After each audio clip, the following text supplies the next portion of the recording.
All right, now this is the classification of hydrocarbon. All right, so see the hydrocarbons, they are divided into two. Please understand. And if you have your notes, you can also take this down.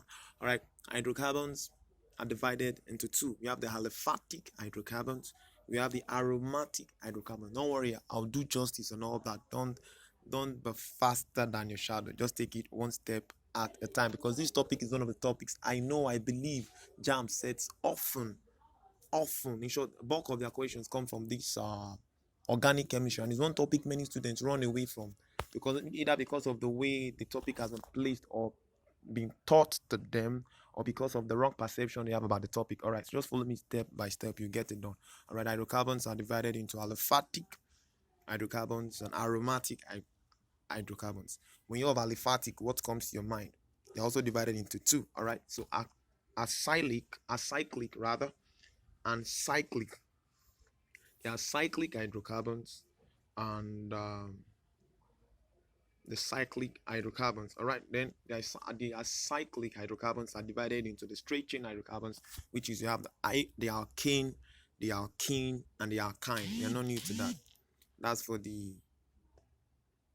acyclic hydrocarbons.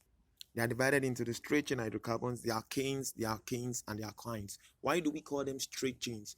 Because of the way their structure is. If you are drawing an alkane, straight chain, vertically, horizontally. If you are drawing an alkene, the same thing. If you are drawing an alkyne, the same thing. Then under the cyclic hydrocarbons, the cyclic they are cyclic kind of hydrocarbons. They are like neighbors, or will I say they are somehow related to the aromatic hydrocarbon, because I think most of the cyclic hydrocarbons, you get them, they are derivatives. You get them from working or operating on the aromatic hydrocarbons. For example, you have benzene, and when you work on it and carry out some reactions, you're going to be having cyclohexane. Benzene is C6H6, cyclohexane is C6H12.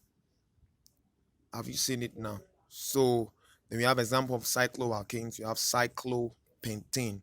An example of alkanes, compound that ends with ANE. Okay, we're coming to that.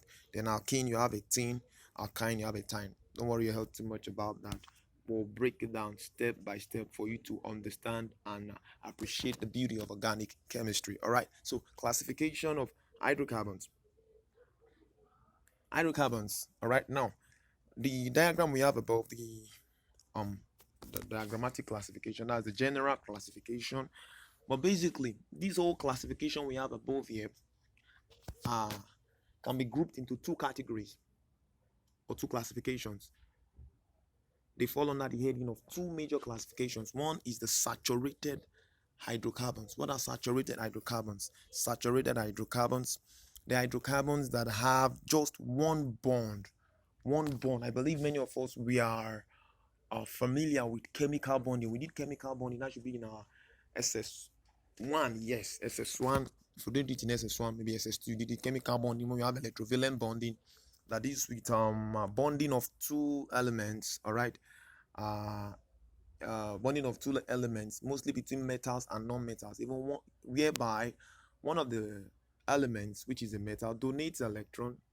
All right, so that both elements, okay, can attain octet or duplex structure. Donate, that word is somehow strange, because I think that word is used for covalent bonding and dative bonding. I'm talking of electron sharing. There's sharing of electrons between two electrons. This one gives to this one. The metals give, because metals are naturally electron donors. They give out electrons to become positively charged.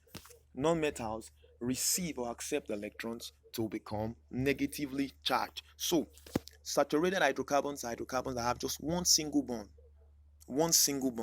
and the only example of that is the alkane, one single bond. While the second category, unsaturated hydrocarbons, are the ones that have double bond, which is example is alkene, or triple bond, example alkyne. Alkanes have single bond, alkanes have double bond, alkynes have triple bonds. Alkenes and alkynes are example of unsaturated hydrocarbons, while alkanes are examples of saturated hydrocarbons.